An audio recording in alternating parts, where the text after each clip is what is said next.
Hello everyone, कैसे हो आप सब। आई होप कि आप लोग बहुत अच्छे होंगे। हाँ, तो आज की इस वीडियो में मैं पियरलेस मार्शल स्पिरिट के लेटेस्ट एपिसोड को एक्सप्लेन करने वाली हूँ। और अगर आपने इसका पिछला एपिसोड नहीं देखा है तो आपको सबसे पहले वो जाकर देख लेना चाहिए, वरना आज की वीडियो में आपको कुछ भी समझ नहीं आने वाला। और अगर ऑलरेडी देख लिया है तो बहुत अच्छी बात है। अब वीडियो स्टार्ट करते हैं। अब नेक्स्ट एपिसोड की स्टार्टिंग होती है और हम एक आइलैंड को देखते हैं जहाँ पर की फैंग बेहोश पड़ा हुआ था, लेकिन तभी वहाँ पर एक लड़की आकर उसे जगाने की कोशिश करती है, जिसके बाद फैंग को होश आ जाता है और उसे देखकर वो लड़की कहती है, आखिरकार तुम जाग गए, तो बताओ अब तुम्हें कैसा महसूस हो रहा है। फिर फैंग उठकर बैठ जाता है और उस लड़की को उसे बचाने के लिए थैंक्स बोलता है। फिर वो लड़की उसके पास आकर उससे पूछने लगती है कि आखिर तुमने इतनी गहरी इंजरीज को सफर कैसे कर लिया। अब फैंग के कुछ बोलने से पहले ही वहाँ पर एक और लड़की आ जाती है और वो कहती है कि जरा देखो तो इस लड़के को, इसकी 80% कल्टीवेशन बेस खत्म हो गई है। मुझे अगर इसके बारे में पता होता तो मैं तो इसे कभी नहीं बचाती। जिस पर वो पहली वाली लड़की उससे कहती है कि शान ऐसे नहीं बोलते, और वो फिर फैंग से कहती है कि इसकी बातों को दिल पर मत लेना। जिसके बाद फैंग उन दोनों से कहता है कि मैं तुम दोनों का ये एहसान जरूर चुका दूंगा। जिस पर शान फिर से भड़कती हुई कहती है कि आखिर तुम हमें क्या ही दे सकते हो। जिसके बाद वो पहली वाली लड़की फैंग से कहती है कि इस डेजर्ट की आबादी बहुत ही ज्यादा कम है, तो क्यों ना तुम हमारे कारवान के साथ चलो, जिससे कि तुम अपने आप को हील भी कर पाओगे। फिर हम देखते हैं कि उसकी बातों पर फैंग भी एग्री कर जाता है और कहता है कि ठीक है, मैं फिलहाल तुम लोगों के साथ जाऊंगा। अब उसकी ऐसी बात को सुनकर शियान मुंह बनाने लगती है और ये देखकर वो पहली वाली लड़की उसे वहाँ से ले जाने लगती है और वो जाते जाते फैंग से कहती है कि जा तुम सबसे पहले अपने आप को क्लीन कर लो, फिर हमारे साथ चलना। जिसके बाद नेक्स्ट सीन में हम इन तीनों को देखते हैं जो कि ली ट्राइब में आ गई थी। और मैं यहाँ पर आपको बता दूं कि ये दो लड़कियां ली ट्राइब की स्लेव हैं। वहाँ पर आने के बाद फैंग उस जगह को अच्छे से देखने लगता है। अब फैंग को वहाँ पर देखकर एक लड़का शियान से पूछने लगता है कि आखिर तुम अपने साथ एक जिंदा इंसान को क्यों ले आई। जिस पर शियान भी फुल एटीट्यूड में से जवाब देती है कि क्यों,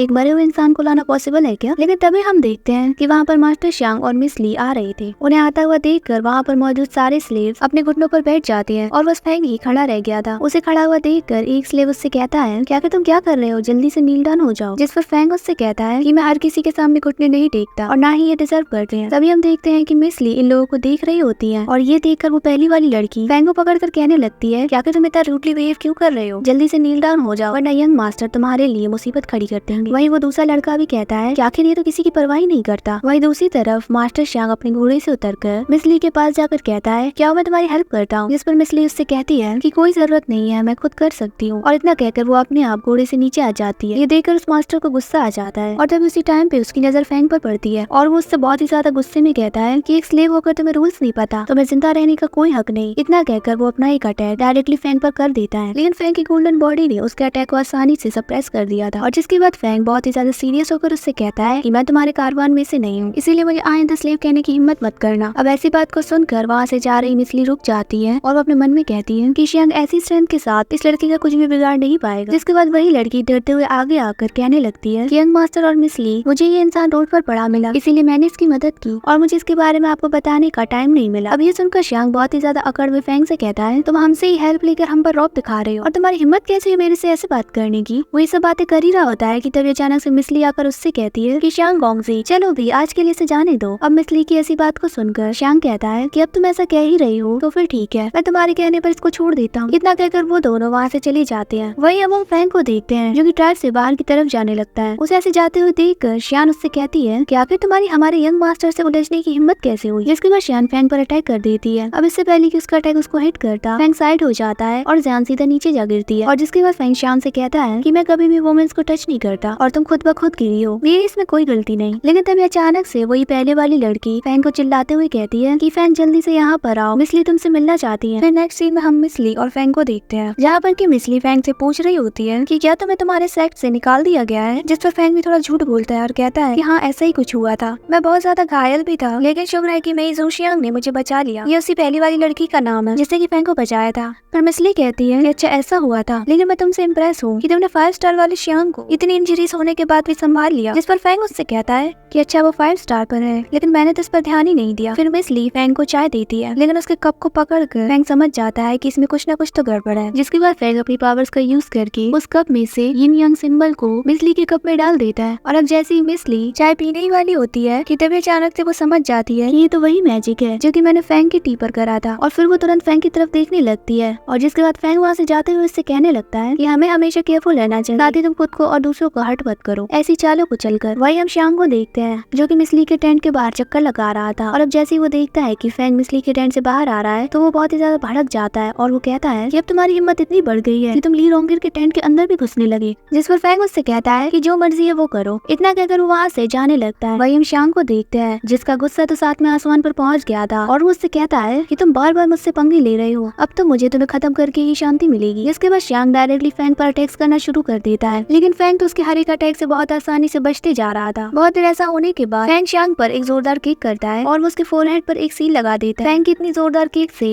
वो शांग दूर पीछे जा गिरता है। वही अब मिसली बाहर आकर शांग से कहने लगती है कि आखिर तुम मेरे मामलों में इंटरफेयर करना कब बंद करोगे। जिसके बाद फैंग उसको कंट्रोल करते हुए शांग को खुद के सामने नील डाउन करवा देता है। वही शांग को कुछ भी समझ नहीं आता और वो कहता है कि आखिर ये सब क्या हो रहा है, मैं तो उठकर खड़ा भी नहीं हो पा रहा। उसे बहुत शर्म आ रही थी, साथ ही उसे फैंग पर भी बहुत ज्यादा गुस्सा आ रहा था। जिसके बाद हम देखते हैं कि फैंग उसको बहुत देर परेशान करता है। फिर फाइनली फैंग हंसते हुए वहाँ से चला जाता है। फिर नेक्स्ट सीन में हम एक कैंप को देखते हैं जिसके अंदर हानियर होती है और उसके दिमाग में सिर्फ फैंग की बातें चल रही थी। उसे ये भी याद आ रहा था कि कैसे वो खाई से नीचे गिर गई थी। ये सब याद करते हुए उसके सर में दर्द होना शुरू हो जाता है, लेकिन वो फैंग की मेमोरी को याद करके कहती है कि आखिर वो इंसान कौन है। हानियर ये सब सोच ही रही होती है कि तभी अचानक से वहाँ पर जियोंगत्यान आ जाता है और उसे देखकर हान उससे पूछने लगती है कि आखिर मैं कौन हूँ और ये जगह कौन सी है। जिस पर जियोंगत्यान उसे बताता है कि तुम लिन हो और अभी तुम क्रेजी ट्राइब में हो और मैं इस ट्राइब का लीडर जोंगत्यान हूँ। इतना कहकर वो हानियर को छूने की कोशिश करता है, लेकिन वो डर जाती है और हानियर बहुत ही ज्यादा घबराते हुए उससे कहती है कि तो फिर मुझे कुछ याद क्यों नहीं है। जिस पर जोंगत्यान उसे कहता है कि हम दोनों की फैमिलीज बहुत अच्छी फ्रेंड्स हैं, लेकिन एक वॉर में तुम्हारा लिन सेक्ट तबाह हो गया था और जिस वजह से मैं तुम्हें बचाकर यहाँ पर ले आया। लेकिन वही हम हानियर को देखते हैं जो कि बहुत ज्यादा कंफ्यूज होती है। साथ ही उसे वहाँ पर फैंग का फिगर भी दिखता है, जिसके बाद जोंगत्यान फिर से उसे टच करने की कोशिश करता है, लेकिन हानियर उससे दूर होकर उससे कहती है कि प्लीज मुझे टच मत करो, ये मुझे सही नहीं लग रहा है, मैं पक्का कुछ ना कुछ भूल रही हूँ। जिसके बाद जोंगत्यान खड़ा होकर कहने लगता है हाफ मंथ के बाद हमारी शादी होगी, तो तुम जल्दी से इन सब के लिए तैयार हो जाओ, मैं तुमसे बाद में मिलूंगा। इतना कहकर जोंगत्यान वहाँ से जाने लगता है, लेकिन वही वो अपने मन में कहता है आज या कल ये खूबसूरत लड़की मेरी ही होगी। वही हानियर अपने आप से कहती है कि आखिर वो इंसान कौन है जो कि बार बार मेरे दिमाग में आ रहा है। जिसके बाद नेक्स्ट सीन में हम फैंग को देखते हैं जिसने की अपनी पावर्स का यूज करके हानियर की लोकेशन को ट्रेस कर लिया था, और वो खड़ा होकर कहने लगता है हानियर मुझसे ज्यादा दूर नहीं है, हानियर बस थोड़ी देर और, मैं जल्द से जल्द तुम्हें ढूंढ लूंगा। और फिर फैंग की इसी बात पर वाला एपिसोड यहीं पर एंड हो जाता है। होप करती हूँ कि आपको वीडियो अच्छी लगी होगी। अगर हाँ तो वीडियो को लाइक और चैनल को सब्सक्राइब करना बिल्कुल मत भूलना, और अगर ऑलरेडी कर लिया है तो बहुत अच्छी बात है। मिलते हैं एक और नई वीडियो में।